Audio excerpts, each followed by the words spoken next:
This is Boadu TV. Truth and integrity.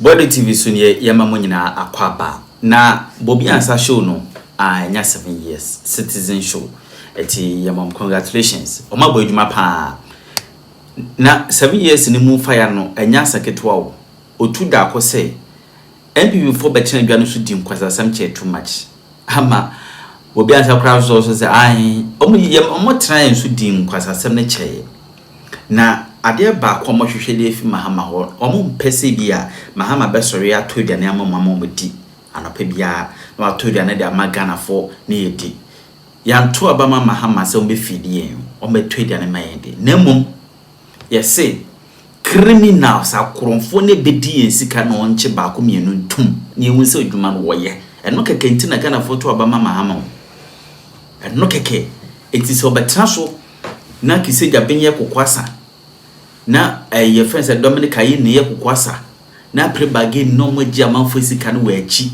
no mo jeja o mo dia ene Ghana fo be mu say NDC na MPP nyina ye ba ko. You see some issues be or her and then say what me briefly. Yes, I'm not into the issues, but you don't need even to have proper understanding of the matter.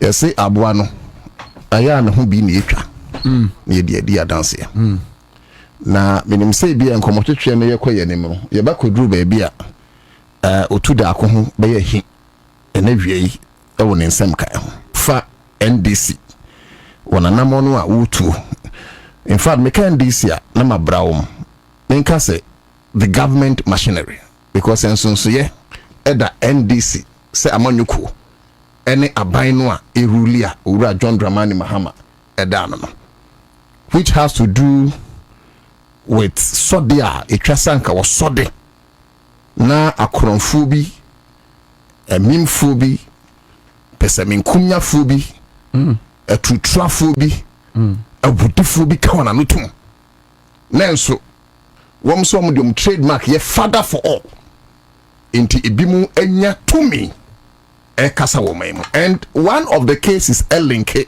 to ne waka ho asemi people like Dame and yes, Timinya, that kind of authority.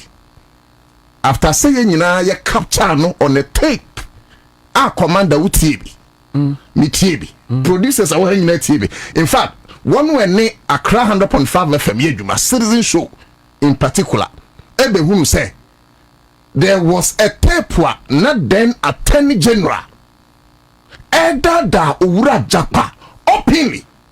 Sa onko twan trose woyade near to court asem asheda anase aboa okwan bi so.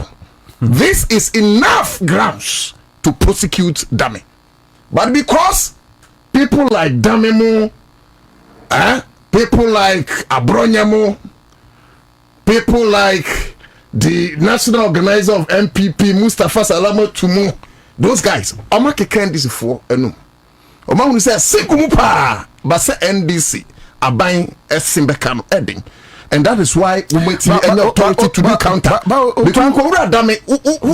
kind of moral authority?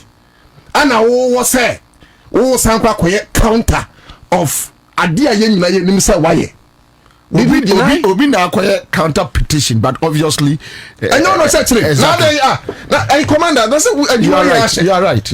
Why you ma obo am kura jam nti me no am ba me kai kire wo kura de one can ye kura you ma wo me da wo hanya no why na shekiri wo counter for den wo counter den oni pa ko no hia na pa ne den enti the bottom line is this nia eye owura japa eka no me as long as say metimi ehunu bie na metimi atibie no enye say bia me chiama sen aduasem na makase me no ana eko but no kura kwan so say there is evidence enough to prove say ne japa eka na no kura ena wenya asem a ye kato dame so we asem a Ghana for nyina ehunu bie enough grounds so me want to say that kind of counter petition or counter whatever no media ubi samia me hunu so hye obi achi ba oye no nkosi aga NDC form and NC form. Commander, you can't say when you know, not say track wakoshi baby. And when Kamia Quest, I say, and send me a two punsua near Wawa and Abasanistre, Emum, and Namanan Casa, maybe a jaho. My, okay, let me be careful. But this government, I'm sorry. A Juma papa. But Oma Shea, and Yama Baku, Minubi, a big clinic, a Jubanom Yenina. Yeah. In terms of CD appreciation against the dollar, yes, call me. In terms of say Abembia back now in a space of just 5 months, yet me up to petroso, yes, call me. In terms of say, you drew single digit. Can you imagine? Yeah, nine inflation is now 9% or meanwhile, inflation about the fund 23.5%. In fact, in 2022, 54% for the first time. For the first time in the history of our country. Overkai, is it 2009, 2010? And inflation hit a single digit inflation under Professor Mills. Yes. It is a abandonment to me about power. Now in a space of 9 months, Sabine Timasia hit a single digit inflation. It's obvious that Abine ye baby. But you see, Abine went here as say, and a track of make us say, Yama criminals. I am emboldened to challenge what is even against them. Yeah. People like that want me criminals because we are attorney general. Yes, I'm here to a demonstration. Unum says Samuel Oku asem by na mentia say eti na Kwame challenging me on Samuel Oku's matter. I was like, Kwame, me shut down tears. Then until the fourth estate report no. That be what they be ba. Oh, okay. But the fourth estate for me ba ko ba. Eti fourth estate guy no, when I pushed him, when he explained, and I got to understand say, sir, indeed, sir, 4 pillars no. Samuel Oku ejina so eka say omo ebua corporate social responsibilities in area of agudi, which is sports, in area of art, which is ebia enyum tuo anase simitwa, in area of health apomedinsem any ehumesua. Some pillars ne kura there, it was created away from the very actor establishing goodwill na yabua in terms of corporate social responsibilities. It's akwa se ya emra na emra ne se yemfa sikai emwa ebia Otu Darko ne Kwame Kwachi esan say sebi mpanyifo anim entesa ba won na ehiafo afei na Bobie Ansah akotena ba bi say we see you on the board I decided say e wom say emra ne say yemfa sika ne mo Otu Darko ne Kwame Kwachi na emomu ye wo party any yima bi wo hono mo a omunya hiafo party a wanya ne ho but because say adekodi a wo koye no in line with the position of the board, which is inclined to the 4 areas in T. First one. And this is clear misapplication of funds. And over reading Auditor General Reporter, because of misapplication of funds, it's here for Bratum. CSC first kako to Kusiana Koto Banchi. Yes, we use Kano, but only a case of Fakoyana. And that is the case of Samuel Oku. How can you give African Prosperity Network, Gabi Otu Darko, that sum of money? How? What be our bonny bread? We are what ain't it? As I'm not tells you. Oh, we shall see a casa with Jimmy. 1 2 say, Crown the day a cracky by Hanamwa. What be explaining them? As I'm not damn not say. No, it doesn't make sense. One man, look, yeah, Independence Day celebration. You will see car or minica. Beyond this, what's near you see 350,000 cities. Under the then chief of staff, Mami Fremo Pare, say on famwa a year celebrations. How? I Pesica at 1 that. So this is pure criminality. But only more problem with the Samuel Oku I know. More sure says he cannot call more. Say Ekwa Sameho. Says canoa or cast with this busy and call those institutions now all canoa. Let's not come one man case on Babonti. Basically, Gabi Mabontin say a man ho. Basically, Fremo Pare Akaranwatu. And for all boom doing now be academic. But because I've heard a conversation somewhere within the MPP hierarchies now omo mbubo omudino emumienu a complaining ama MPP mpenimfo say omo receive we complain ben ye dia to so say am sika na wonje enya bonte na oba uko complain no so who party structures dey make actually and say MPP but MPP structures room commander assemble na okay MPP and the structure. You are talking about structures in current MPP. And this is some account. A water form. That be from flats. Edda from class, a full and Edda from what the edge may be. Full and so the edge may be not that from. Why you the answer you are confused when you NDC and you National Democratic Congress Assembly you can new patriotic party assembly. Now me tell one of the tapes Abuachia Jako and he says I'm not here there is fine because I'm not can answer. No. And now okasa about the structures of MPP MPP Nyansafono. Akomia. Yes, Nana Akomia. Boachia Jako. Yes. Adenimo. Dambochi. Dambochi is what jai. Also movement for so abre.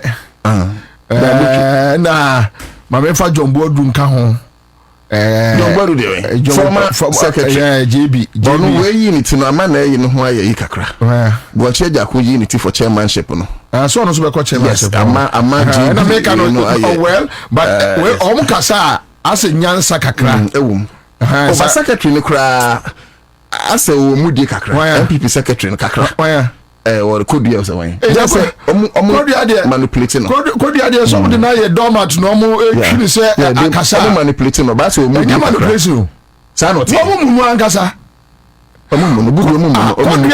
any the whole Ghana general secretary say NDC or say MPP could be any general secretary there's a party form fees na general secretary ka say yankwa blekuma na party supporters say yabekwa blekuma ampa no moko anko se hwe so yansanhwe obi a enti na we can structures na we nwanwa no you don't confuse yourself NDC assembly say waka say Jimmy Musuma kan kwase asem the one kind na ede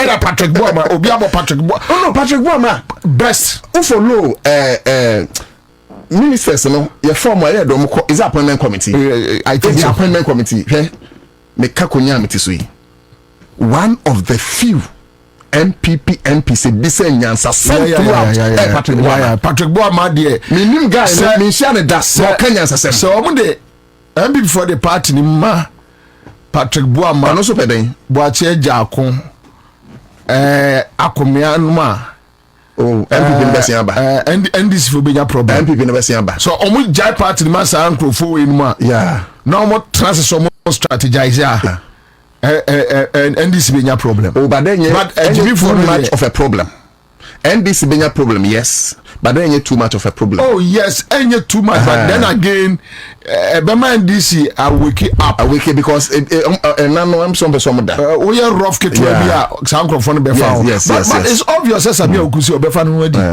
na is the commander it's obvious menim say I think say President Mahama you are down for no me okay need you kwan so say can oyo papa need you kwan so papa me pa cho enya say bia o man ni papa unim say Rajo Mahama yes in fact ono Kobi Fiagbe Kobi any Lati yes omo na de ba uncle Bevlu wife omo na de ba NDC omo na de ba NDC na MPP ni na Asantuma Mponi wo ya hefa na me wo okay say de ye gira mu entin Asantuma Mponi de hefa ya de ye friend by default say de achim fonti ya wo wa ni ti ye no de do ashim the first kasa betini MPP kasa frame ka chem say what is me person me ko join the microphone no me ko hwa hwem me ko hwa hwem ba na me so for makwaba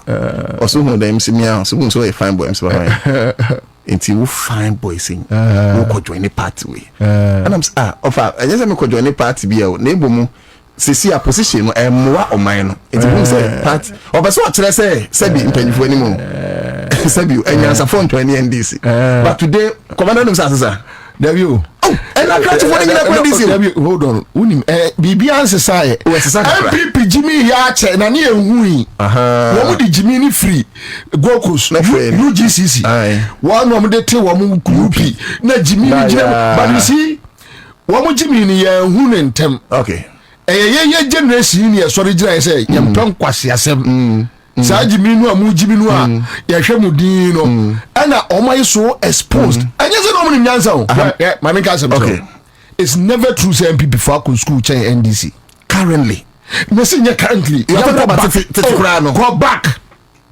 masa when you are those days you are talking about PV Obenum, you are talking about Kwesibotwenum, you are talking about your friend say Kwampe Pranum, Victor Salomenum, and then I say Bobo MPP Sata, they don't tell me. But I Chikata, the late Chikata, now even current Chikata, Massa. Current MPP for Satan. I think it's and me patrol team here. This is devoid of tribalism, but I think say the mechanism in MPP, a projecting MPP. I can find wedding. No, it's me who say. It's my main policy. The policy, mommy. Also, as on the phone in Brandon. Yes, branding. As on the phone in Brandon. Omunim said it's brandy adi. Into some woman there bakwa. Enya kura ngombe brandy Boadu. Me doher. Yeah. Ngombe timia brandy na mawa. That's right. NDC for nye keen. Even na say kura na stand up adaroma o events. Said we see restructure organizing events. We stand up with the new style be about NDC, which is good. But human say the branding pagini paso. Also, I before is for sorry Evers, not I before. Yeah, Evers. I no a certain tribe. Yeah, Evers. Evers. No, I no. There's a history behind it. Some me worry Ever. So they told me I know until my sorry. Okay. Oh. The Evers, the Nothingness, Gadangbe, the gas, also it's how components when and the Dawson NDC naturally, omu nipa they don't know how to brag. Ube siese no skapa wa hia yeah. Ekroma. Yeah. Mimi ni mobia owo sika che kwa me despite no. Ya o yesemi. I'm not even talking about Ibrahim Mahama. Mimi ni mobia okroma owo sika. I mean pa che kwa me despite. Na ye ni pekra. But the point is ya ni ya wo ya chero branding because of the business aspect. Ya na nanu epi business. Inti ya wo de saa niema no ehyew nti udru kayetia odi agora obi betumi atonshu ama say book odebebu o meso beto na yenyomo na yesan ba cycle ne yesan de abu o finance amna de bi o what Nigeria voice na say your friend say semina na turn say phone so yi so start free kumase asaba na me try say some here na yesan ba say yesan ba commander yemo wa baso wa on say o kan nyina utwa kohwe say emaburu na abasese ne nimnyansa. Yeah. It did not happen like magic. No. It happened because consistently certain wisdom was forged into the minds of these people. Yeah?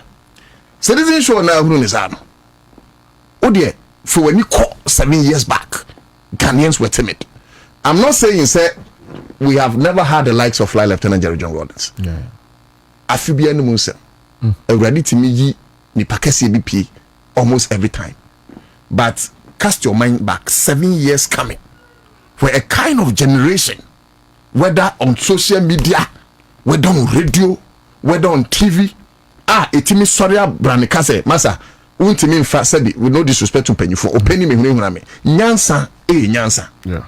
And it's because people like you started talking. When men were silent, people like you got out. I can't correct to me. Now, let me say this. My former station, for instance, Vision 1 FM. Oh, now me come again. Citizens show the same you. Kwame Debi amen country. Mona masemi. Oh, this why can't do that? Oh, now me come again. But you see, citizens show a kind of flair. Citizens show a kind of direction. Now citizens show one course direction and me fans no omo follow citizenship. Omo the team share to be some come out into the host. Citizen show a team for one broke was as a whole. What does it? Me can't say ni paya diosai. But we can't put this. So we because what set a certain tone for a certain generation to pick up.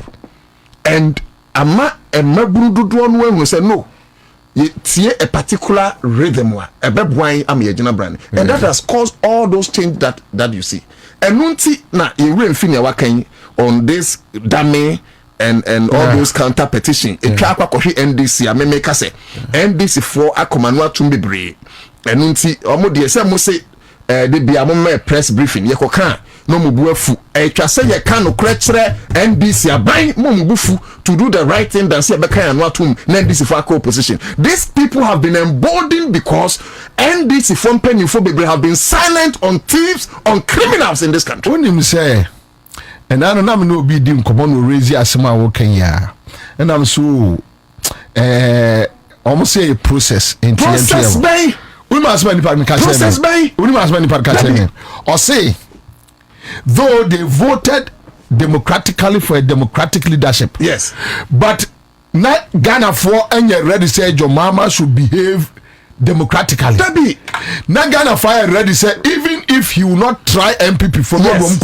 yes obi akuma beto ne because they know how no fantastic. It is so visible, fantastic, everybody sees it, fantastic. I mean it is so glaring that obi anim and kokwa to say e be kwapa dance obi anim Ghana for here dance obi second ofuriata say ya fari nyina na bi me pa dance enti nya de dey Idabio, what do you call the kind of rate? Could you call tired day? I day, and case I die, we need no, can I do no, why you know?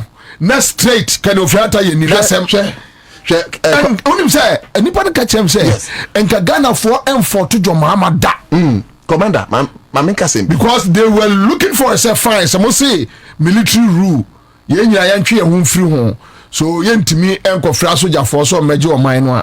Ya de bema by the mawa ya ni military star commander one ma dwene aye ba ko na minim se na nanoma honhom na ekasa wie unni dia ka kire me asema na me pese me ka no e bi na watin mi se na obo oti wanwumi ya fefe na nanom ye adwuma because me can be bia say me can mechi ami hu da say se nye John Mahama ana na Ghana fo sojafo adwen nom de mani atoa and can be a military takeover in this country. I'm telling you. You support. There would have been a military takeover. Because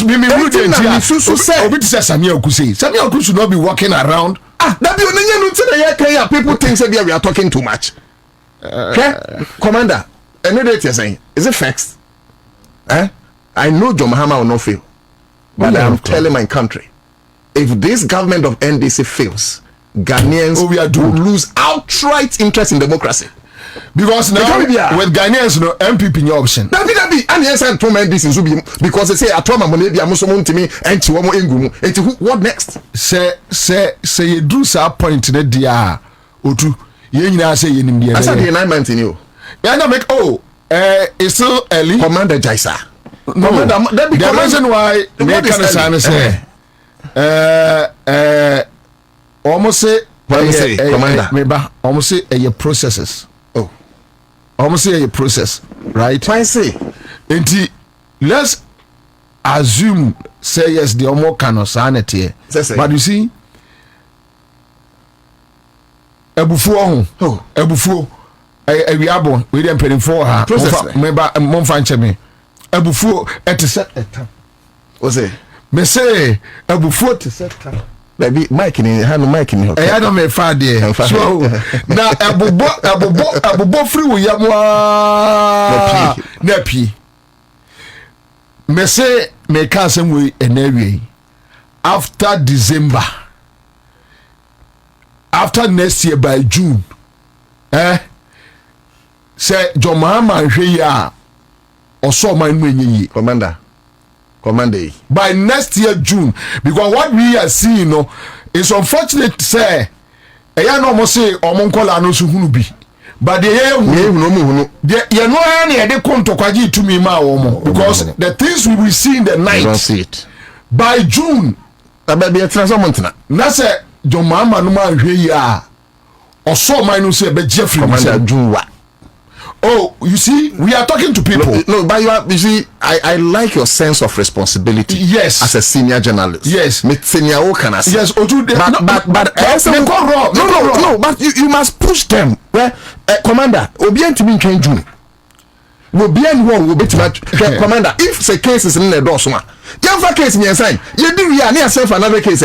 Why do you take plethora of cases? Na Attorney General ba list cases bebre young prosecutor odia 82 cases who deal with who ya na for what kino for yata what really no that day otu yet krom ha ena ay jasi question ayen ye duru baby o mka chance every day no court ni krom ha every day say no ko na mesese adajo Mahama no mbeka say on be so mu di 3 cases ti Ghana for no aduane mra judges no ye ko tom mo ani tunkusa me dem salaries na be che o mo me dia yabomu e dia ko na judges mu de mu ni di na mon nyankrofo we ho adwuma maye.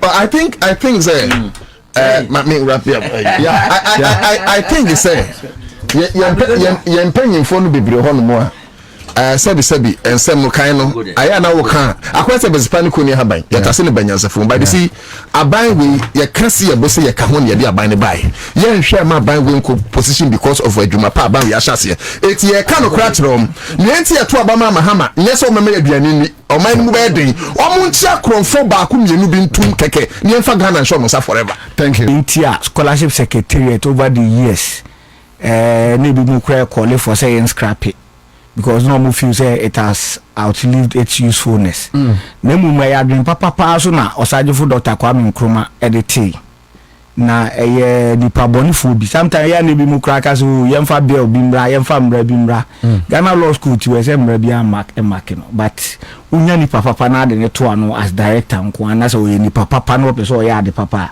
obe ya de papa ye constitution 1992 wo hoyi ye ma security of tenure for omo the position be to say EC commissioners any Supreme Court judges ba ukonya nipa oye nipa boni ni te say Kufu Adwa kwan obefa so obechinchim mra no kra obechinchim asan what you say so me feel say a normal pie no boils down to nipa no a ye de dibre ye den hyenensa ene ni su ene de opeso ye de ma my Ghana.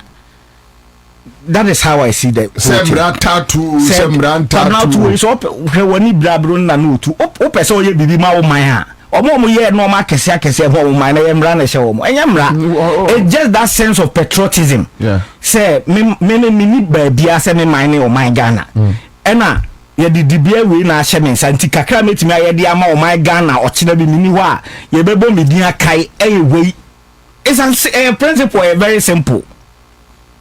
Minimza kwa bra simple we na adentina yet utu kwan na kwa America obi asinifi no the American flag na sey ni so emra bi anchechire ba o kire o say odo ne man boni be ka to God bless America de obeka bi amasa o America ni a odo America and asa say what ma say ba Ghana hayetia your sense of patriotism na nkasa abafom to be share taxi driver no ono the American flag na si taxi ni opa ni bi phone lines tum sisi say yen sample opinion say person ke ton Ghana ni chase can obedi jaji oh yeah me am evaluation no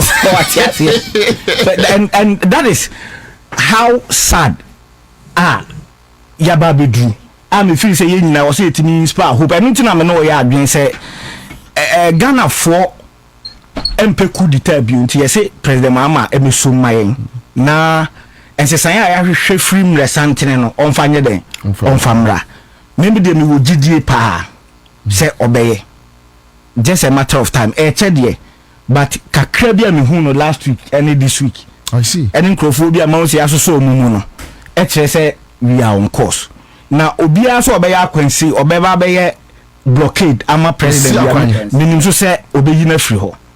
Are you sure? Oh, what a kwabna na so ni papa na chene. O bisa me are you sure no? Shata all friend smiling mafia. Who ni chene? E bia no asesa. On say sign. Me hu ade bi when we lost 2016 elections that time you so beg getting close kakra in 2018-2019. And there was a conversation. Pejaniti hesro was in it as no usunity one country. Made from that day, I knew that Mahama man for no, and no abuse. Trust me. Many dear kakra we cry me. If I tell you, because civil servants are involved, I don't want to put their names out there. But me honor me arrest here cry. I bear 7. Unto the otaba holding. Wow. and I'm working closely with the NIB.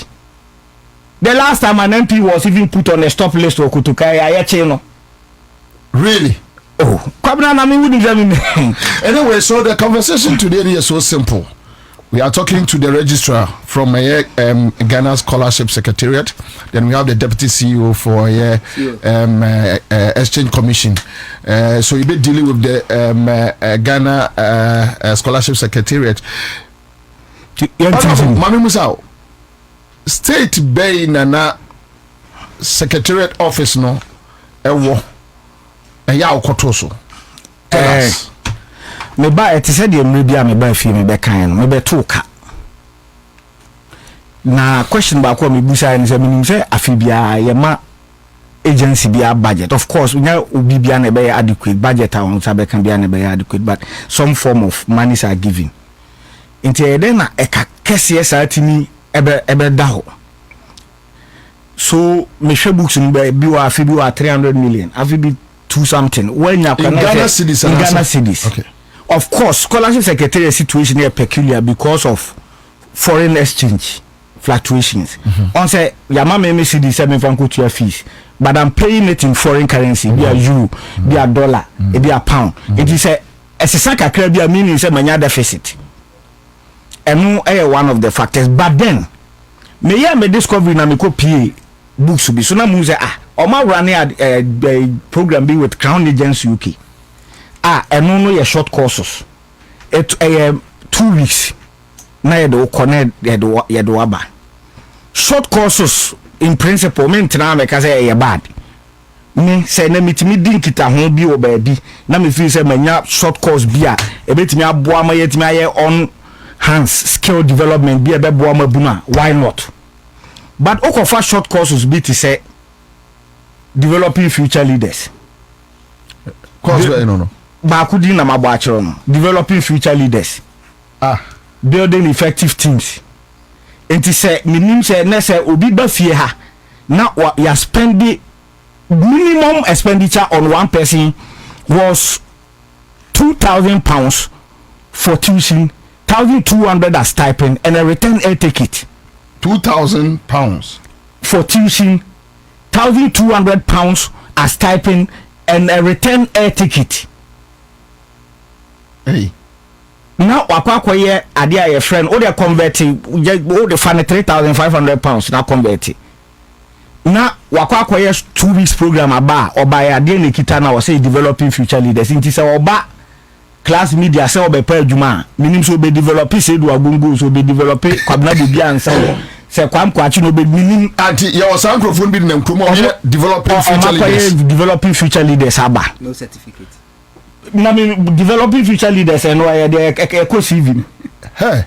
What's it? Then almost our back could be building effective teams in the same year, of course, Security and Exchanges Commissioner. So be Perjuma receiving the day na de buyer will be developing Minya Mensa Thompson. So I think no be effective teams or sec. It just doesn't make sense. Na kwabna adia me san discover and say Oma anya no nko akeke. Utim se na ite se sika big da baby yemfa kwan bi so scheme na sika ni medi nipa bi botom. So o share example we are yema nipa ba ko scholarship na ya san fa ne yire ni afa ne ma na ya de o maka ho as dependent na nye ho ana eso na ya san allocate stipend ya betimi asan friend allowance e de ama ne yire separate ne man so me miense obi abenya bi separate ye wia ya san so atwa e tekita ma enkwala no mumu bia ene ne yire ene ono amu ne de omukọ me pacho category of scholarship be no me da minim dia minim and the standard practice when it comes to scholarship regimes. Yes, when we say dependence in the context of scholarships, it has to do with the immigration policy of the host countries. And for example, UK allow dependents. Me mame gifty. Me mame last born no. Me kunu nya scholarship kusua de already. And was sending no invitation. And other visa no joining me kunu. So it has to do with the immigration law say country na musua de so as a beneficiary no does their immigration law allow me say make me dependence adjoining me ana sa ya clear? Yes. Now say question answer be yes sir, it is not government's business. Say you on a share so and I'm my example say me mo niaketwa gift no e ni kunu no an sending a personal invitation and facilitating with bank statements bibia ema okoje ne visa joining ni kunu. You not get the picture. I get you straight. So me who say or grant interview be or baby say a minimum allowed. Nobody has Obianka say that is not in contention. Who granted that now benya wan Kingsley Ajiman. What I say allowed. Nobody is contesting say allowed. But na me tell mama man what I say it has to do with the immigration law. In your country be wa mensa Thompson nya scholarships sia so kusua de o Ebiana country no permitting say as a scholarship beneficiary no obey invite you bia. Say what I say. Yes, and a country should be permitted. Say what you are betting during your period of study. They make us what I say. So immigration law they be determined. And they be determined. So ebia ni UK for ewo ayonkophobia dia man for koha. Say ni panu person obefa na yire and our person obefa na ban must be the person's personal business. And you Ghana by business. And no, yeah, some men are Thompson akwa tina baby so ye PhD or London. Now what they know because winter into a pay ne nkantuma de aka ne ho hia. How is that John Mahama's business? Yes. Intimi nyo bia business. Intimi nyo bia business. I want you nku. Meaning so yati asia.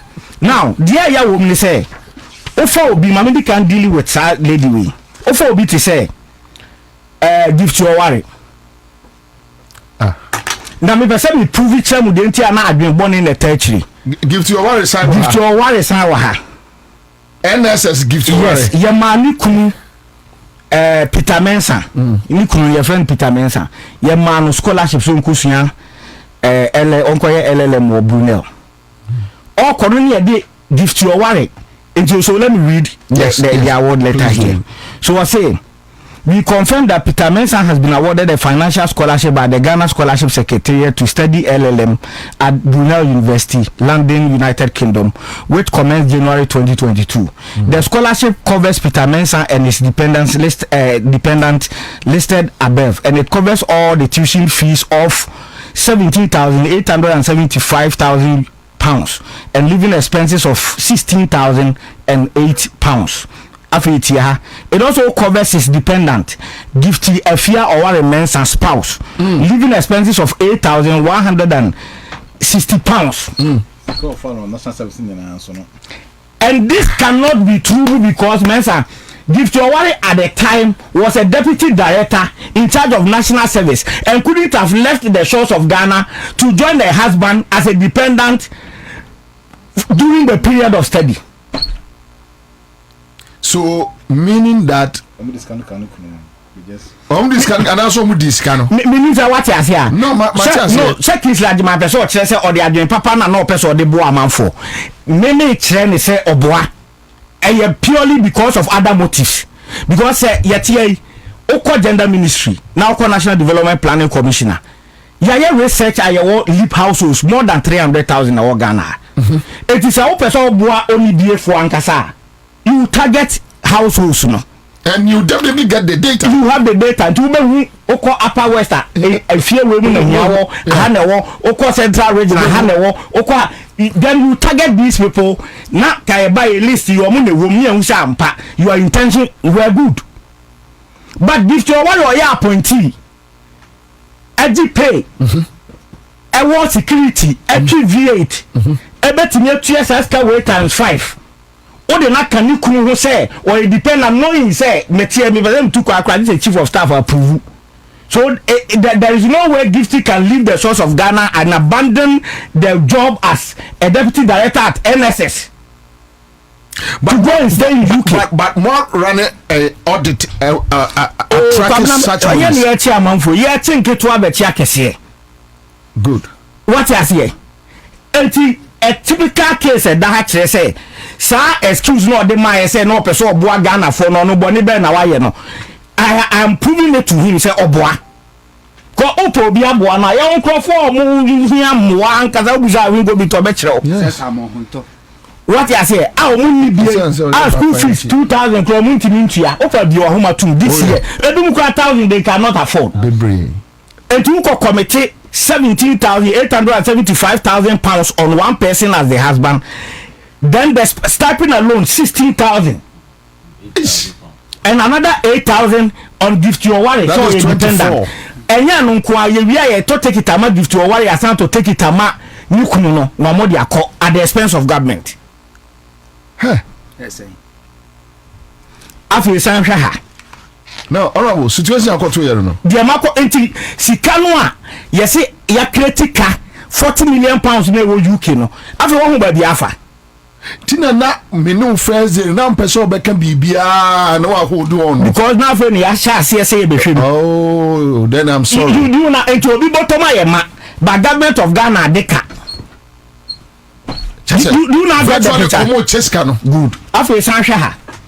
We so your friend no Bernard Champion Chum or say we confirm that Bernard Champion Chum has been awarded financial scholarship by Ghana Scholarship Secretariat for study PhD in construction management at the University of Reading, United Kingdom. The other main things here, the scholarship covers Bernard Champion Chum and his dependents listed above, and it covers all tuition fees of £19,330, living expenses of £12,180 per annum. It also covers tier listen. It also covers his dependents. Abner Champon, spouse number 1, living expenses of £7,605 and per annum, and £6,120 per annum each to Bernard Chum Junior Champon son. Yes, and Bernard Chum Champon another son, and Regina Dennis Apenem Champon daughter, into 4 people. Omu na beji stipend. Relocation. American lottery. So virtually they were running an American lottery sort of system at the secretariat where you bet me say we can give you an offer for you and your entire family. It's so obvious. It's racketeering. One person is going to stay. Meaning so what must ya? Straight. Yes, yeah, ma scholarship near the yere oma. How? Omani mienso say na ye do mu nyina e ka ho. Na ye ya fa ho ka visa processing secretariat na etua. Ye wia ya mo stipend. Ye wia ya twa air ticket amom na ba ku bi kura de. But were they doing it according to allowance? No, were they doing it according to the laws of your country? No, and I said they were just doing it. Oti wo wa kreti. Ti say de na wo kan same okumudi. Ya kreti. What you say? Eti ye na ade ne ti say de ye run American lottery. Bra bonanza. Na de wonu abusuafo kọ. Obi kura de ne yire no ena na ye beneficiary no. Ena ni kunu no mum ye dependent on ne ma. Na ono kwabrane na timi asan omkodu ye no ya ma omo ama menso omakodu. Kwabrane na timi atro de address secretariat ne say ne yire na nya family issue. Enti secretariat ni twa take it man. No no family issue no man yire na yire ni nya kwansu ade. Na eno yero so secretariat etua. What you say? Edoso. Kwabna enkola ni pitch ebi ni ba can show them any. No, it's not ethical. Any kwabna ebi ni. Oh. Sounds so baako. O say we confirm that Benedict Osei-Kwarteng has been awarded financial scholarship by Ghana Scholarship to study MSc Environmental Management at Brunel. And when Brunel now you just legacy debt ho. Edaho. Like there's a legacy debt at Brunel. Now, or say it also covers his dependent Juliet Kumi spouse, living expenses 8,160 per annum. Pounds. Pounds. Nedaho. na the entire me deck is liajiman MPP say o catch obi access short courses no na it was meant say person de boa Ghana for genuinely oboa other than say oil visa racketeering and say short course you are applying for 10 years visa for people. Short course no 2 weeks no. Yes. Now or apply visa 10 years for Mensa Thompson be ready memo na wa meba 2 weeks now or apply 10 years and every month be nipa no 2 weeks aba. Short course on one ready memo say a short course na nipa na koye but this application saying 10 years are you to as much as 17,000 for the processing of that visa. No, but also the longer the duration the higher the application fee. This is criminal. The difference in say there was no act back in the secretariat but the referee in who say on them when you baby you say offer comfort you na mutia so for wachi the referee say your the PFMA act no ho I guide about expenditures the referee who say or go through procurement no yes I normal way na so the procurement act will apply exactly. No who say won nyansa will BT system. Menkwati I was say obaye no obeto ka 203 million and there was secretariat to waja almost 1 billion Ghana cedis in UK alone. 1 billion 1 billion Ghana cedis in UK alone.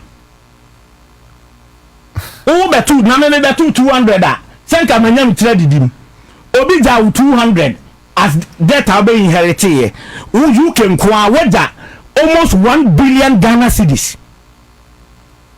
US, one who they say Memphis for year Ghana. Yeah. Threatening to deport our students, yes. And we had to cough $2 million within a short time. So as if as I kwabnanya no kwa Canada wo ho menka ho asem your bilateral agreements with Algeria, Morocco, India, Serbia, China, Russia. Nina ebi mo na say o mo be threaten demonstration man say 2 years yentua o mo allowance ma o mo ntiye. All because ehon utia unya hwe film ti no but dia bibi be film no ehon na ye focus e na nkwala no kra na ya mo scholarship regular na o mo sua de no kra no ye mfi o mo e na ene abaye burden ye did debt collectors ye chase bi mo e ma no e from hostel. Me call UK the situation is just hard. So tell me with sir Sikano esina mutua no under Kingsley Agyeman na because ehon ka be da ho what process we dey ya ne kada we crown agents dey no ya ne kada edem sa and ya be buy zero debt ya ne ka bibia dem frenchim and take note crown agents UK in 2022 was in a process of liquidation. And there are even instances where a state agency say oh me pese me was sick na security and national commission pese ye de staff echo for short course no be participate by ebe 40 bill ni na then our letters are issued on behalf of GSS babia sa payment na sec be ya aba no de obi anim babia wo So as of with the current situation I will catch no a year day na ultimate run that office within the speech of so what I'm doing is say na normal na nti no adebu a me pese me hu me so na me say me kan na me so what we have discovered ni say Endra ya comrade back this week oba me office na nya bre scholarship ni then so I took that award letter and I'm the man audit for and say validate it for me omo check here no the die fast on cra na signed but the person has money to get a signed copy I no dia come school am school no my invoice yeah no here say minim ebi musu cra de wo ho a eni ye fast so obi ti ba bi say ono ye beneficiary you I am an award letter, but me record any year fast. How they manage to get it, meaning me buy me too, and I will show you. Maybe you bomb January 28th. And I've been in office since that time. Okay. And so you were one letter, we had dated March. As I one letter. No, saying. I'm saying. March 2025. March 2025. What am I show? You were one letters on the 31st December now. Yeah, why signature channel? Or King's large man also. Any 31st. What's it? any A call. Shadia. Yeah. So you can look at it. Yes. All right. So let me check the date here. 17 March 2025. The international admission officer, Bangor University. Yes. College Road. Okay, so it goes on UK. All right. So okay. So let me check the signature. Signed by Dr. Kingsley Ajiman, registrar. Yes, A2. Bakusu 14th March. You were there. You said that crowd through the Bremy and Casa, so I did that fast. So 17th March. 17th March. That's the future leaders now. Come now, what you say? And when you say Bangor, a due diligence by writing to me for verification, and I go through, then they will just send us the invoice for government of Ghana to pay.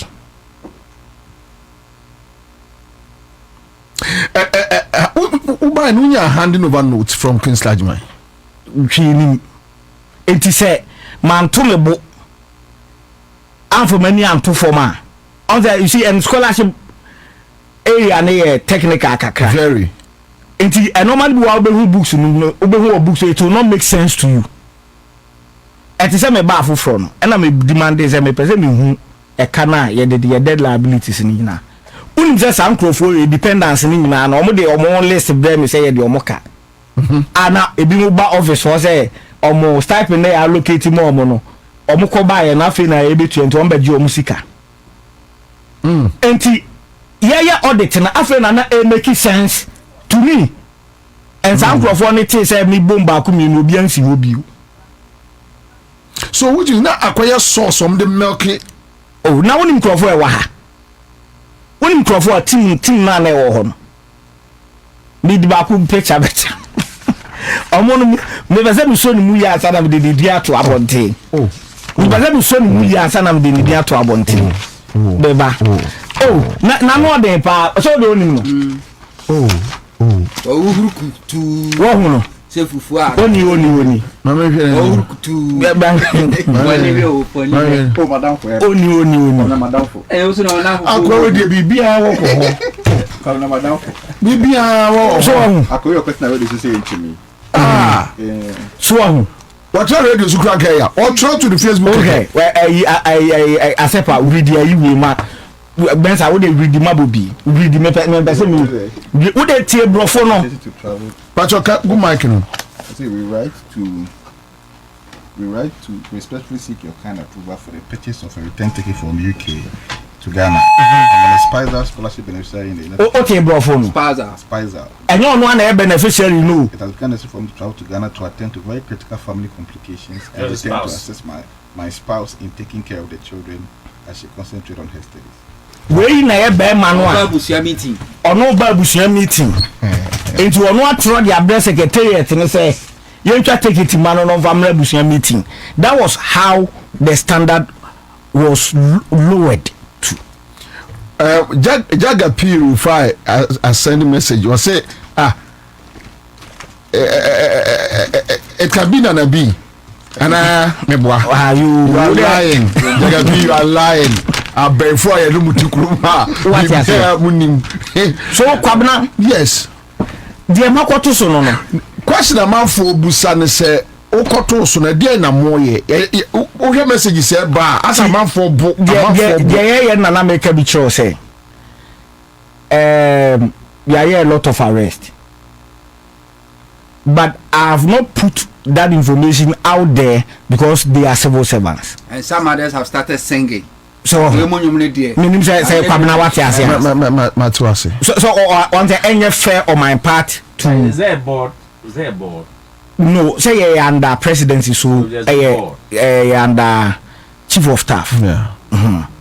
So far, the rest is saying in numbers. Yeah, in numbers, yeah, bear 7.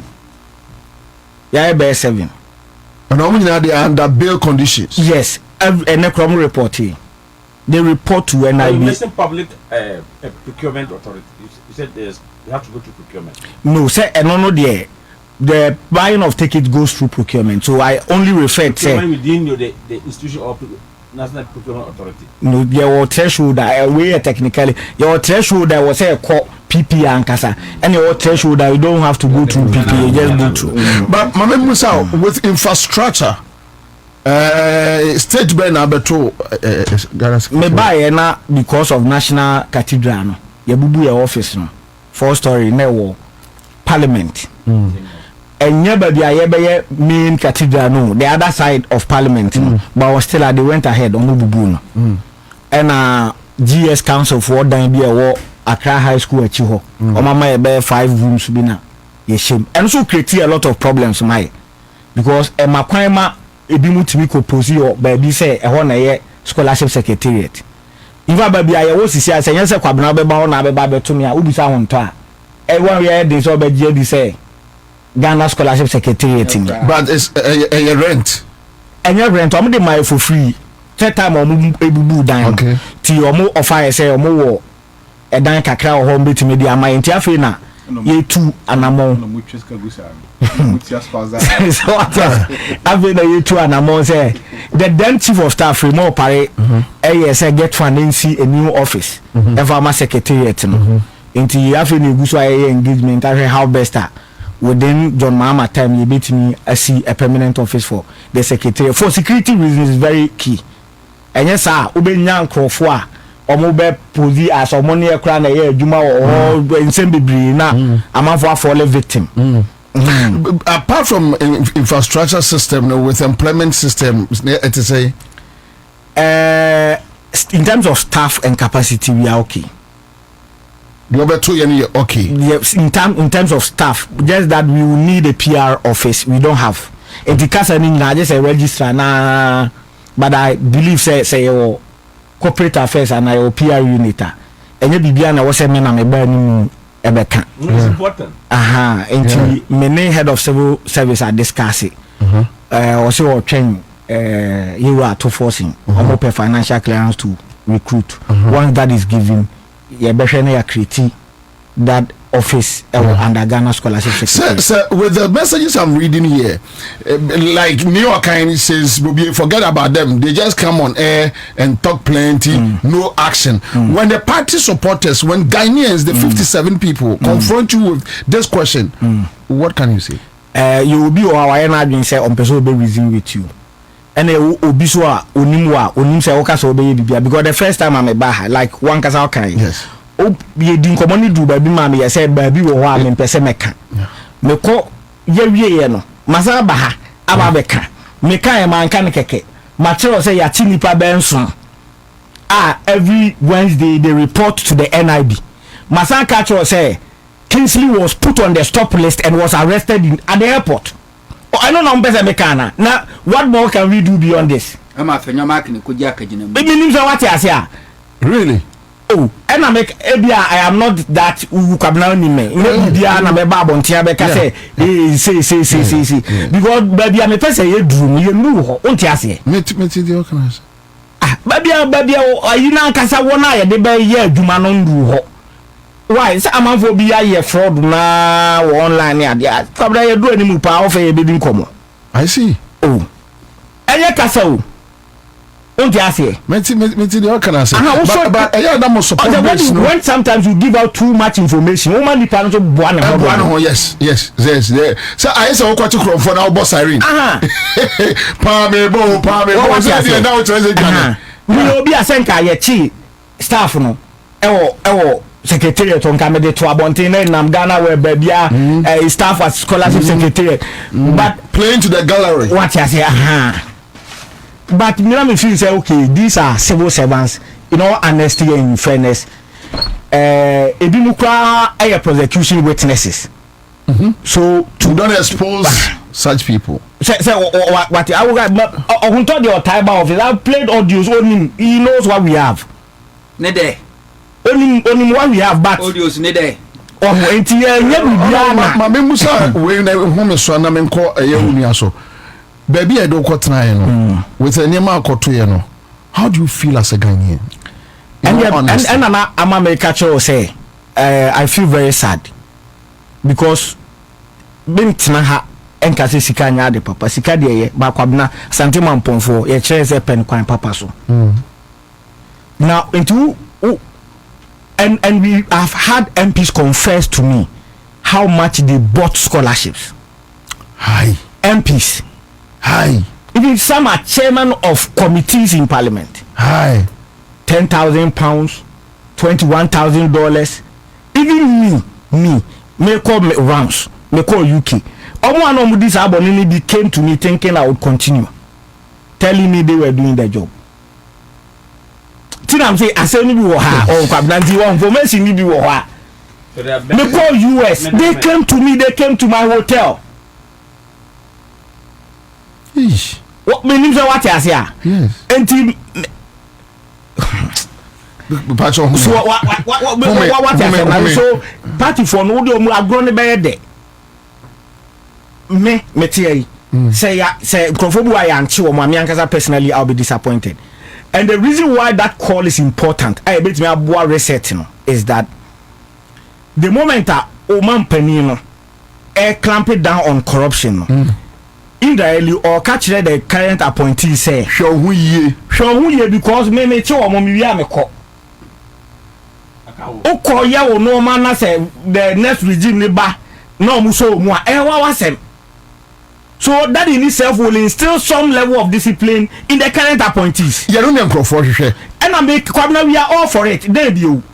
Kwabna me meeting if you atrema de dia me here. Edan ni yenu mi ensa no de yeden. We do here we say. There be edan yenu mi ensa Kwabna de yeden. Nothing. Edan ya nipa bewu. Canada Japan clock to 270 so say fe wonu ho. And see adia e sad ama me we ho ne say. So obeka so obeji obi sika ansa na wa man scholarship. Of course, your instances are mementena emeka say yi. Obi wa utimi ye papa bi ma no. Also ene J appointment ene J way it happens. Sometimes President Kufuor ka say me. Also ye aduma ne friendship kra you end up benefiting than say we be corruption. Yeah. Yeah. You get it. And nipa ne ma ne papa ni bi no. The only hope for that person is education. Yeah. Eti o ka chire say nipa ne say wan tua sika ye ma wa. Forgetting say sa nipa no ne ma me say PK kura na sachet water no ton a o tua tax. O meaning so what sika na wo dey ye dey amount as budget no. Ne ma me say wo. And you are denying that person because that person is unable to give you some money. Guy na then call UK and say me no baby as if say Nyankopon pa ne kan akoma of Owie Pope Jones ne ma me ewu 3 years ago stroke ne ku no. Oh, sorry. Owie Pope Jones na mu na papa na ni fry no ye carpenter ni enti akwala ba ko no na wo so no na hwe ne papa ono a wawie secondary school and somebody drew my attention say wa ben me je ne results hwe no A throughout 1B. Wow. A throughout 1B. And there was this program be omo ya London a summer camp program, STEM program. And omo my omo extending invitation my until yema omo go through competitive. And paso akwala no na brofo no choose no because when we do the interview, yeah the omo details ma brofo no omo so ne omo virtual interview to make sure so more no more out of it nipa 5 out of nipa 10 we na show. Patching and I was show say oh yeah omiti a criteria then Peter was selected. Or for 15 days. Or embark here in Kwan airport 2 days in an papa. Oh. Saturday we are in Jane papa. Last week I was voter regime. But I call and the Algerian scholarship nearby near the NACA medical students until very soon and so you'll be embarking to Algeria to study medicine. Wow. What I say? Wow. Peter from anywhere you will be yes. And as if na papa no pe obi de ne banana man no na wo ko. We say 2 days or 2 free Ghana 2 days na papa ni free. ti akwala no ko ba ya wa meto ne papa I was here. Anyway, so when me suna pensu bin message about one about be on sheshe ya be peja friend says scholarship secretariat no na said o sika ye say papa bu o ya na kra na say e ho akatua ne so me ne ho to say ya papa be pray ya nyehwe ya no ya ho so da ya nim say ya akatua so interestingly and one kasa obra pani award akona deserve to the man. You see, in politics the complex does it kwabra ni microphone bi bro mbenya skapa but eneno nko kwabra wu musa enko bi beto aduro kra no mkra mebo bana cash ye ka cash on microphone so sa nyame nshirawo sa empire na amafo bo akomam de ma no kwabra na ma otimi di 80 na wo ye intact no hwe ya papa gbevlolate in the 70s what they say but our health intact what you say obetimi drive from Ghana to Togo no say what can dey atina mumu no nyam nshira mo ne de you can never too rasa be ya bagie di system no na ama na ye so let me use PC appeal for example. PC appeal for born in na say he decided to be honest and truthful to serve his country. And PC abrabom tisen it state ni betimia me masema make us state ni betimia obi say no etimi kura yes e be man bibia free so that it sets an example for others to follow. And yes amna no mun say kamedi ni kura wu and that is the only way see kwabna say bi do as o kan Adebu what said they make once I cry again and you know. I say why would anybody want to do this to one country? Yeah, it's so sad. So sad. Why would you want to do this? Say you see car. You will not do that. And recognize it. I think the Ghana when you not recognize it, say indeed we provided a platform for the voice of Ghanaians to be heard in that difficult moment. Sebio Kwame Kwabna Okakwa Nenka. Yes. Intimi mi wano okrom ha. Ubi wano ana usuru. And it was that difficult moment, no, Citizen Show rose to provide that big platform for all our voices to be heard.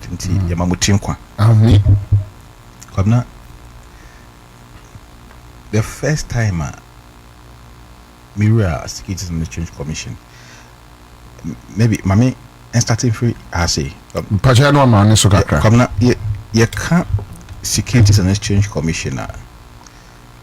It's one of the things in Nimjumedia Yedi. One of the most important state institutions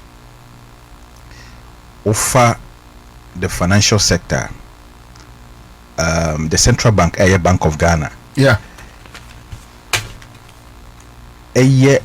Just about 20 to 30% of the work in the financial sector. I see. Yes, the rest is the Securities and Exchange Commission. About 70% now. About your National Insurance Commission, who handles insurance, they do about 10-15. NPRA about 10-15, but a huge chunk of the job in the financial sector is done by the SEC. I see. Regulatory financial institutions, banks. They're more licensed, but only on their capital market activities. That is the investment, Until the stock exchange, any regulatory, the Ghana Stock Exchange, until exchanges, Hong Kong, any equity side, Hong Kong, you're the Ghana Stock Exchange, you're the alternative exchange, or you do not have the OTC market. Yeah. If you are, you go to the commodities exchange, also they trade commodities on it. And sana what about the fixed income market? I want bonds, treasury bills. Anyway, I buy person issue treasury bills. I buy person issue bonds. Bank of Ghana person issue bonds. You have a lot of loads, eh? And sana, if you fixed income market, na what about so the equities market, the fixed income market, the commodities market. These are a huge chunk of the job. Then you come to the asset management. Companies are managing people's investment. So we have the collective investment schemes.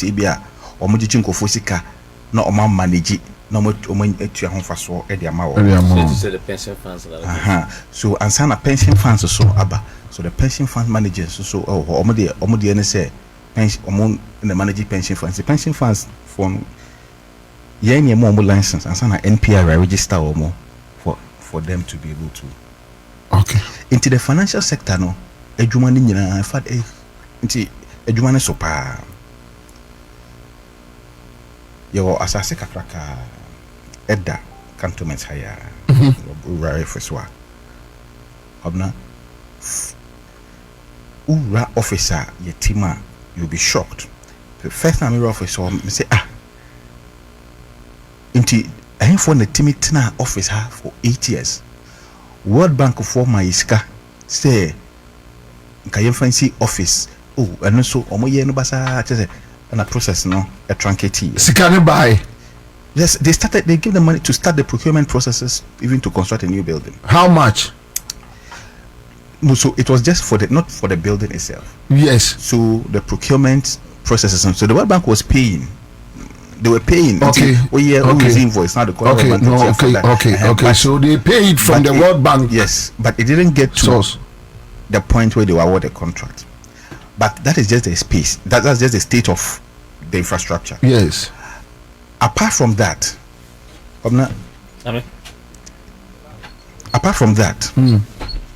we share the staff capacity. Ejuma on say no be brambo boss workload no eson papa. Some of your unit or we have some of the units and department are nipa bakope. Yes. Your current staff capacity is 85.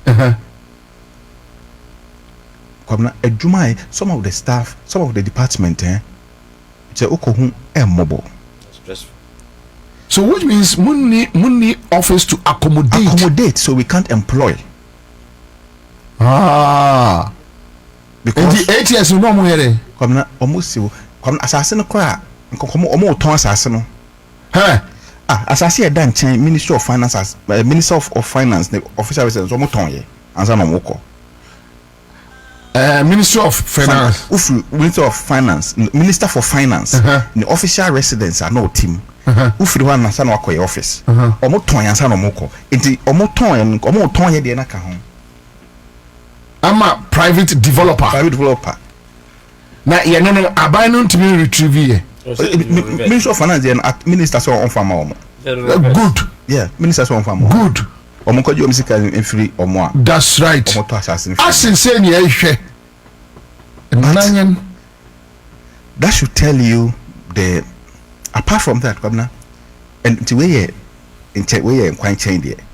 The state of Mujai, the capital market, also 2019, almost revoke license of the friend is saying fund management companies. Yeah, revoke it, and then Pakosin do more almost revoke your license. Omowie 2022 no mosade DDP kan ho na say sector no kra haircut no esa say sector no kra akobna e ko ya say okay 2019 companies na omo revoke omo license no on say sa me ko fo bebre e complain say omo sanka omo sika ya jeni license ya company no yes abaya ye bailout okay. Now, bailout near no, the na ban ni. And conform almost share fund management company no. Na din say almost abe come music can't buy say major companies license. Me aban me trace card the ama your friends say receiver no. Na odi etua moka. Na me aban ma tonton and conform no japade.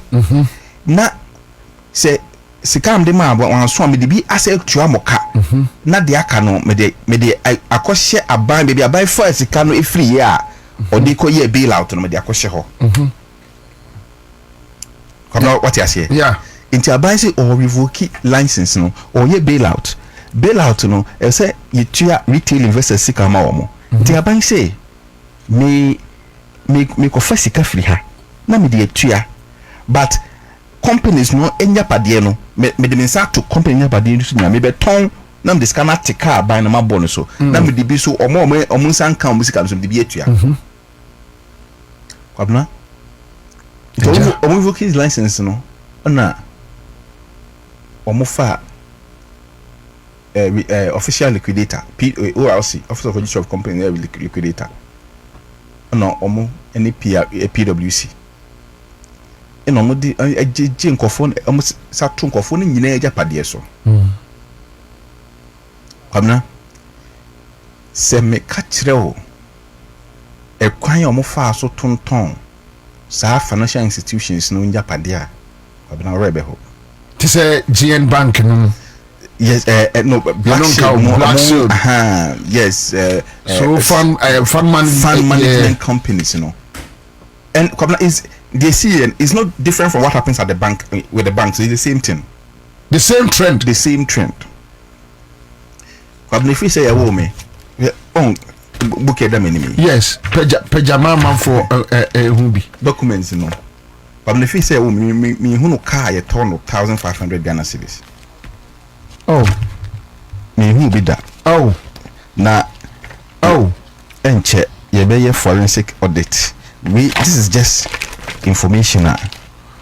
Those fund managements now collapsing companies no ya almost almost air ton almost Japan na one the be also so tuatua one na ko invest no e Japan no omoton bi car 1,500 Ghana cedis 1,500 no e betumi atua hwan ka kwabna chese asifem normally bi wa kwabna uhuna na uti paiwo la ilaha se aban aboka edisike tua enkofoka na ose enkofo na omagikodi nkofo sika no me ton omaja pade na medibi ekotia hwe kwabna ofa we car ose kwabna this is 2019 mind you 2019 and this car Hyundai Elantra 2015 registered into 2019 in that time car na be bare 4 years per system 2015 registered kwabna omoton 27,000 kwabna Nissan Versa 2017 registered this is 2019 omoton 13,000 yani fund management kwabna me pese me fund management need but share Nissan Almera so ni Nissan Almera car yes about 18,000 aya dada ma omo ana say kwabna go back would be say what you said just 4 years in the system say them kwabna Hyundai Grant so Hyundai item yes 2016 registered kwabna almost 4,200 4,200 car.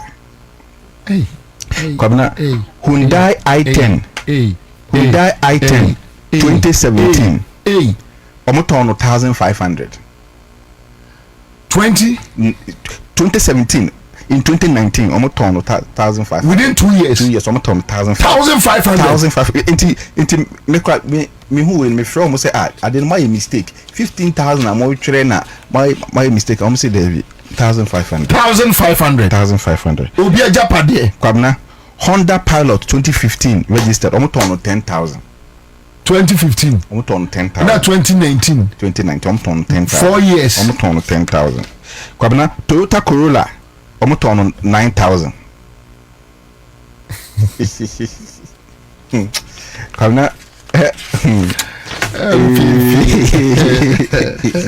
kwabna normally be na normal we cars ni nyapade na or air conditions ni sa office equipments no crowd we be ho no muton 15 Ghana 20 Ghana Kwabena that customers at Rosu ensu etwe o musika kwabena me say ofa asset a omogie every companies ni ho a kwabena omoton asset no ekwan a ifa so ton no finchima a kwabena anka customer bi no ansan kan sika ti na problem ni free ka customer bi no ansan kan sika mo chamba party for kwabena na kwamna ye adwuma bi e wo ho ye wi a Ghana for yembe show mo and me ni say next time obi hu no party e friend NPP a ahwe a onko ho to car 1500 car just 4 years in the system 1500 Ghana cedis kwamna na car no tie and 9 egu ase no cry saying car no tie 9 egu ase no saying 1500 but obi am be so mo hwe and kwamna enti what no din now say enti NPP bone ben pa na Ghana for ye dey omo bone ben kwa kwamna this is just one sector just one sector me say ye adwuma bi ye wi a and it's terrible. It's really. Mensa, tell me, I know you and I know your principles in life. Me know anantiache. How did you feel? To be honest, unim say, I mean, you know, the opposition. You say NPP for me in Papa. You say Boni omu trim. You say Boni omu di boni. But I didn't expect this extent of wickedness towards this country. I didn't. The things I've seen, it makes me shudder. Say, na day, Edian kwa.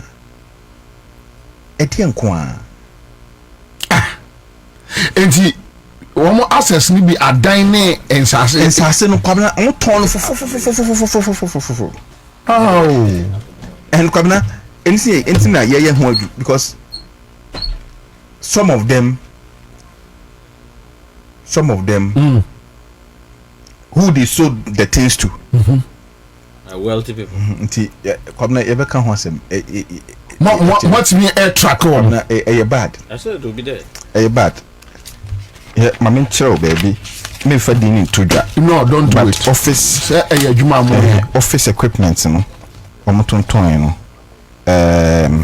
Me pese o de MPP. Okay. Makulo. I go that here. We edin be ni. We edin be. Office equipment no conform to toma omo any normal ni bi say computer cabinet no what you control my office more than free airtime Mensa with the name wa hu no when Ghana for the NDC supporters be ya dwene se wo mo team say let the jail flow when you let the blood flow let the jail flow. Will you agree with them? Yes, Governor, I agree with them to a very large extent, but I also want to encourage them, say they should be patient. Governor, you see a lot of the anything near Emma supporters no, and I understand them. Yes.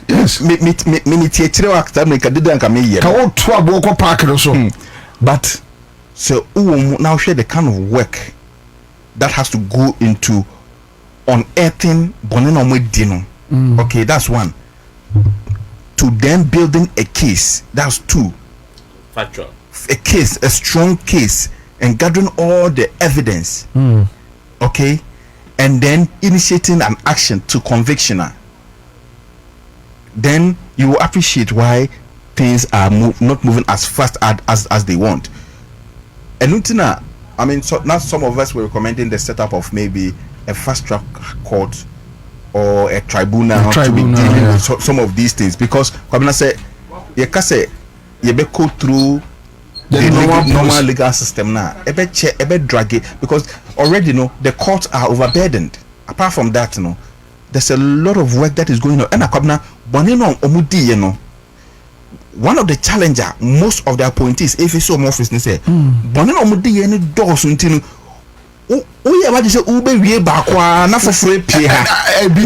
now attention.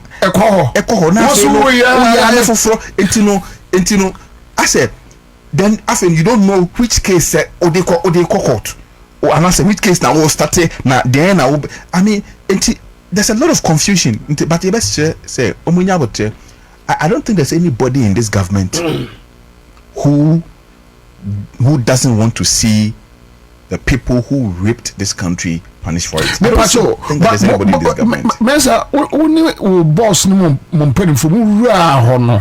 Mami Musa, the issues with those fund managements, must study the basis of the egu, and are those bases legit?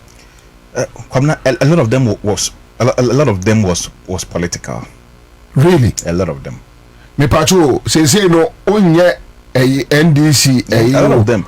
We say we are Ghana. Some of them went to court. And yeah, a lot of them were political. A lot of them were political. In fact, there were fund management companies at the time of the revocation. Not the license. They were doing better than some of the companies on which our system. I see. Yes. Per the records. And they say or more now senka omo kuya senka almost struggle with system. So you could see say there's a lot of the fund management companies are Mube meeting any report on World Bank on fund management now or more egu and as a World Bank can come say area we had a meeting with the IMF. The IMF is in town.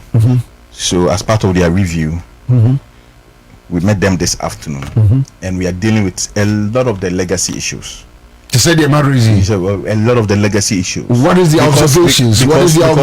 Because Unim said since 2019 on revoke license, still now the bailout process have not come to an end. Kofobe still have not received their money. In the Saka so much Kwabna a car mujato or Honokwa about 4.5 billion Ghana cedis.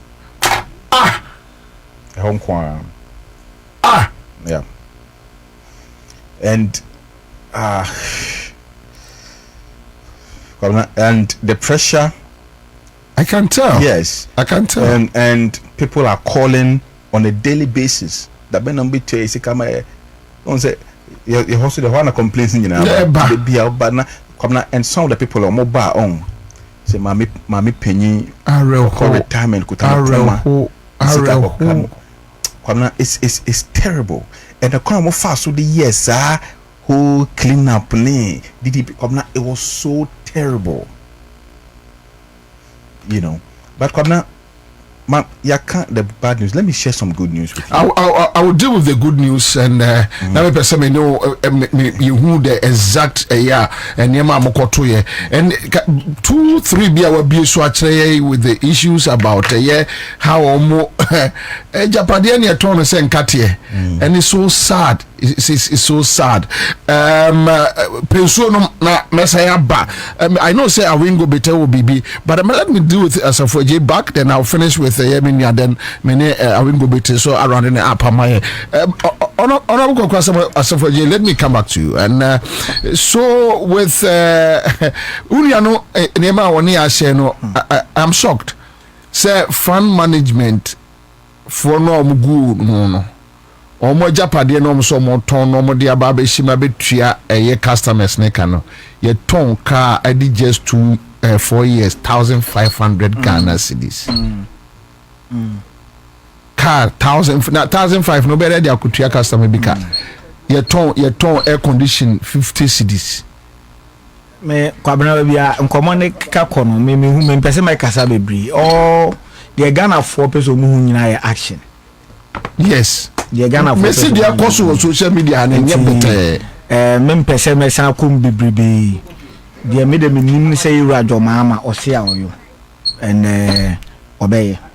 Tell us, a year scholarship secretariat within from January to October na first a dear ben yama na be appoint se kwabna adwuma ya bie yensem abosume nkonwa ya ugiri se adwuma ya co speed.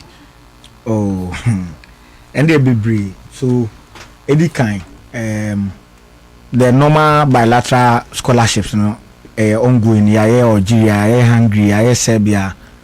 This is something already there. Yes, yeah, and you per se movie away from the manual application system now, where obi person apply for scholarship, you don't, the person doesn't come in contact with me and now obi. So I don't even know you. To even determine say me disqualify or and say be qualify and now whatever influence there is. So you build a new system now near the local tertiary scholarship here no nensing here so yes and no 5,000 no you move 2,000 for brilliant but needy. Okay, so that the novelty here say okay score sec I decided so person my 5,000 scholarships. Out of 5,000 you CD 2,000 for brilliant but needy students. More brawa for our maybe. Now no fee stress policy no it take key like any taking care of or more no more level 100 across tertiary institutions, you know. Yeah. And the presumption is that omunya free, so now there is no barrier to entering tertiary institution. What you say? So yes, scholarship no cover from level 200 and a second year upwards.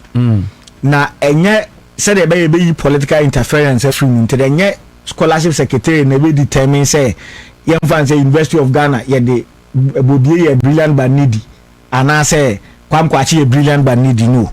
So we put together a technical committee. The technical committee is chaired by Professor Ramona Tuguba. Great. Yes. And your own brother Kofi Asarimunina, they are there. Great. So that is the technical committee in charge. Omuna is supervising the implementation of that 2,000 scholarships. Now yes, CDDMA brilliant but needy students. And so the faculties in the various tertiary institutions are going to administer that 2,000 scholarship on our behalf. Okay. Then they will only provide us with the data. Okay. But are they going to use a very tight? Yes. So the terms system be because brilliant but needy. Now African Prosperity Group no idea here for sika. I will go bit yes scholarship secretariat me match me who as in chain. Very good. So yama neutral mind. Ena HAD and you know I Edu Watch is so yes. So I don't participate in their meetings simple. I only ask for briefing. Maybe on my document normally I just go through if it's fine. So there's no interference. There's no interference here. No. Schools in na ko share. No more so based on Legon capacity out of 2,000 no. If you say Yama Legon 200 okay. Yama UDS if you are 300 AC. Yama way 100. Yama way 150, Yama way 50, Yama way 6, you get it. They will now decide, and based on say Oba University of Ghana say almost student aid, they know the records of students are as struggle financially, but being. So, well, they have that data already. Until omo selection based on criteria no be determined. Until omo constitute omo panel various schools no. As when who should be part of the committee to determine who gets what. So enyasa for JSMBU. Okay. Meaning say kwabna what yes. So I don't come in. Now we can say as for JNDC ninti mami ko hu no. Bobie means what my point na say. The at the end of the day beneficiaries now more the ma or mono. We need their names and their information. Just for data keeping asa. Okay. Until that 2,000 they non will be interfere with it. Okay. Now okay you Mahama essential share bo say opese yemboa ye Muslimi brothers no mo zungus no enti eno so ye CD 300 edema ye nuanom mo Zongo communities no. Oh, moye. Yaye. The JM can say moye. Yaye enti eno so no your committee ye in charge. 2 members from the Chief Imam's office, 2 members from Islamic Students Union, 2 members from the National Conference of Muslim Association, then 2 members from Inner Cities and Zongo Development. Okay, great. Almost on a committee, oversee how that Dr. Santara. Yes, oversee other Okadi Nukrebu happening. But we only wrote to them. He's the president of Inner Cities. What I say, Omonfa. Edinim nominees in Bray, and they've been having their own meetings. Okay. Until at more who do more, they should just do it, give us the data. I feel a bio Yasanso ma TVET instructors. Social scholarships. May shows and recently yes. Into almost so yeah, but that man for Rizy say why just TVET? No. Enyo omonkwa se mekaba. Okay. Lectures so omo nursing training institution so yamo. Is it the first time? Yes, first time. And the man honorable account of Babeka say yeah ma instructors of one nursing training so scholarship. So doing this from us. Okay, yes. Okay. But this a novel. A novel. Wow. Yes. And another novel. Another one so yeah. Unia Kipo NIB boss. Yeah. Honestly, Yakoshiano, Yamo 30 capacity building. NIB, yes. I've met with IGP, Urayo Hunu, almost Yamawon 30 capacity building. Yeah. I've met with the army chiefs. Apart from the idea more also our National Defense University. Yes. Are ever up. Until your plan in the next few years, no. Yabema military for no be na kwaye PhD. Okay. Now Omaba as lecturers for the National Defense University. Instead, so may rely on non-military professionals to be teaching. Wonderful. To the buy money media for no so. Home so and also so no. Why are you there? I will let you know how best you can also come in to support, because the challenge I've had with the media is getting the leadership. President. GJ. When America say we say yeah consultation so kakra. Ti ase wo dem common for how we say yempene. What the for how we say yempene. Now they I will have to seek for your guidance and opinion as well. Yes. And so far I say be PNC because you never have yes so we say we say. Yes so we say. Into you bring your guidance no much. Then we see how best to put together another committee to oversee journalists for them. I see. But I've tasked and at the personal level, we know more relation to collate or more colleagues in BDM. Yeah. Then we see how best we can also support this a manifesto. Okay. And yeah, the crowd name na mabo mitrim na me captured in our manifesto. The Mama promised so one central for, because the idea is that a more wide audience. Yes. What here you are reaching millions of people. Yes. Say a classroom crana mean to me rich. Yeah. It is say yes support to now cyber security now no problem. You just take 10 minutes, 15 minutes of your time educating people who are listening to you on cyber fraud and normal any can say entertaining and say will be sending strange link come out any can say o komboso ne abiadia e be save your money a lot. And because of that, you know, address say supporting central force or more update on capacity. Great. Said the bear and also so we have engaged customs a dozen. A dozen normal a dozen within just 9 months. Yes, within a short time. Wow. Yes, within a short time. Wow. But what about infrastructure? And then we'll be sending me a message beside say Muni a regional basis. No. Why? Scholarship management, you know. Me said why, like the answer to the why it has not been so. But Ubusamia Ubien Bibra one way scandals a bebano. Papa. Because honestly speaking, you better komobi. Only will be crediting como say may she brilliant but needy for until they compare more certificate crack a kenafa bremen. Also they do fans. On interest. So yes. kwabena so one problem menya line no say wo de wo adwuma ne say akwala bia onim say wa ben no fa ne bra keke na ye moa no ko fa ne bra na ye moa eno so ye problem kwabena obi so the condition akoto ho wo de ama no free say kona ko fa bra no ono so the condition aye den ato so imagine 16 offices running. You can't contain it. You can't contain it. I share your burden. Say one baby yes, at least level we na juma no ba only 1 year. It say government local tertiary scholarship. Eno pay na yearly. Dia kan ni na ye bilateral scholarship say be hungry for advertise be nipa 100 pe be Algeria they buy pe nipa 40. I don't know how do you coordinate it at the national level. You can't do that. You can't do that. You can't do that. Say what you say. Matthias say but there is a problem with your listeners nibi. Tell me. That problem is that you can't time without number say scholarship the application fee. Free. But kwabna you be on TSK ne homo akra yira obi asande me na made out of forms ababa fe yenton forms who control forms no one me see yenton forms be here say your online will be honest.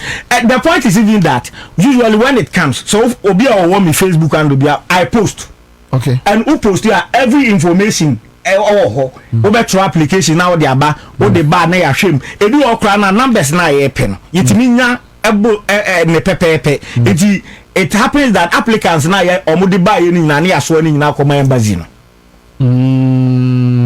omo person beku o person me ndis ni intimidia nanti abehye wonsem I didn't so ntesa go online and do it what I say also online so I know as a woman tiffy free online online no say we you come and na make say on say what's your Facebook name Alex Kwakwasa Foji ena na make say ye wo suban kitingiti bia wo say ye so ye gitum say e part of us game online na dis among us the point obi wo ha what bas scholarship secretariat to kra mpo ai bia wade application na to no o person oji obi number go up say opposition no who in certain way be say as we ye show so benya ade na say na make say no o ye do too much. You don't need to talk to anybody, and that is why we have created a scholarship review committee. That review committee is going to consider applications and obey a moment. So the only thing that gets to me is the recommendation for the scholarships to be awarded to. Meaning what? Yeah. So I don't want to even come face to face with anybody who wants to apply for scholarship. I see. I can't contain that pressure. Sure.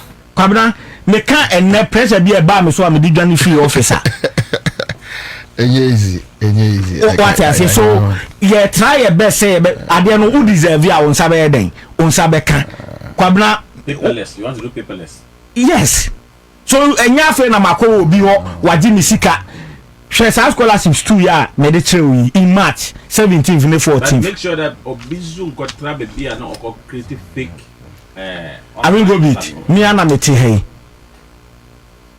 scholarship a simple rule I had to say you apply for any other thing or government agency ya catch or say yenji sika and tell to no be catch or say tieska obetua kwabna ade ne yesi yenji sika wo so obi buy or say man application fee wo so bo matua don't pay and ye de me call IGP hui ye the number 2 dwa ye the reported from ye cry ye the ato abonte say obi yes ah twa the video a WhatsApp number send the call a cyber crime for direct. I see. But I think you have to go regional talk and meet with the other local media houses at regional level. Odi Nkombo Emamo. Then I am say who can say you don't have a communication department. Yes. Something that you have to push for it because that is the only place that they can disseminate the information quicker. They were nearby your president Valentina Waha na ama brakona your president omuyina give say omoye juma anyway mama ni nwie kwagu ye da se woni aba be din komo na e na di Ghana for e na ka che Ghana for e na ka che domon person omo ni office edile deɛ mepɛ sɛ meka kyerɛ wo mu nyinaa ɛnɛ kwabena mame fa show yi so solve problem bi. Yes. Yɛn nyinaa yɛ appreciate sɛ yɛwɔ followers. Nti time bi a nipa bi bebree me yɛ sure sɛ wokora wonya course. Course no ba yɛbɛtumi ansa bi ba ɛnyɛ ne nyinaa na yɛbɛtumi ansa. But obi wɔ hɔ a kwabena ɔbɛfrɛ wo phone so nti ayi we scholarship no yɛyɛ ne sɛn nti afei na me office no me ɛwɔ sɛ megya deɛ meyɛ na wayɛ enquiries for me obi wɔ no yɛwɔ desk a ɛyɛ for enquiries at least wobɛtumi aba office wabɛyɛ wɔ enquiries so before you come to maybe a bibi a wopɛ sɛ one me ba bɛka ho asɛm ɔyɛ ndc nti kyinkyina and sometimes nipa nkro no kasa you don't know whether the person is recording you because we have millions of supporters in the NDC and I was only based in Accra and if you like Ashanti region so I wouldn't have the capacity to know everybody and the same time friend yes you are a comrade but for security reasons I cannot have every conversation with you also young first security in Tunche and a day say nipa 100 ne befra apart from official you calls yes that's also before be akwa onyare within 1 month on kwada hospital what I say no let me help you na me kwaku course me so obi to be frame sa no one fa no attest o yare tumi na ma mo awie na wo bobi o jimi e na me ye frame amomfa na wo se me nya de ai me Bobie Ansah ntimi nya omobo de ya mi ntimi me masa nya omobo me ya de ai me de me ko he ya me dai ya omo ya de ma omo no omo oh printing press so you see so that is the problem and I share your pain but we will also talk to the grassroots on your behalf any other appointees behalf say omunya botrena enema be fine no Bobie suggest to him say they should have a date that they receive the party food soldiers. Maybe what do you look at within the week? Maybe it is Wednesdays and I Friday, maybe 2 p.m. going now. I will go PM. Yes, when you go do that and paste it on your. I will go come to see you. I don't know any problem. Ubenya kwa kura kudu ile diane. Oh, say Obama period maybe. From 1 p.m. to 4 p.m. To say akofa problem from Abra ho say me ba ye no wa hwe nkrofo me de wa hwe me ye no ni ho time kura ehu. There was a day. Hey, I remember it. There was a day. 5 but me free office at 6 something. Me nam kwansu kofi I go be there friend me say and me NDC phobia ba machi. So I had to come back to the office at 7 something and left there at 9. Oh. Because you are no probable juma. Ano probable juma wa maswa ye ma for J position no wasisa. That's what I'm saying. Maybe say people Kafra, I don't envy you anyway. Any chief of staff need your mama and your bre. No, that's not the schedule. Na say you know say even as colleagues no. And you be able na friend na unya no. Minister be na friend. There are ministers we call them ontimi MPQ. Abi 2 days 3 days. Answer kra no our farm. Unyano. But you say normal because the chief of staff me friend no wan fa me say friend anopa wan fa anopa me friend awia wan fa awia me friend awia. Thank you so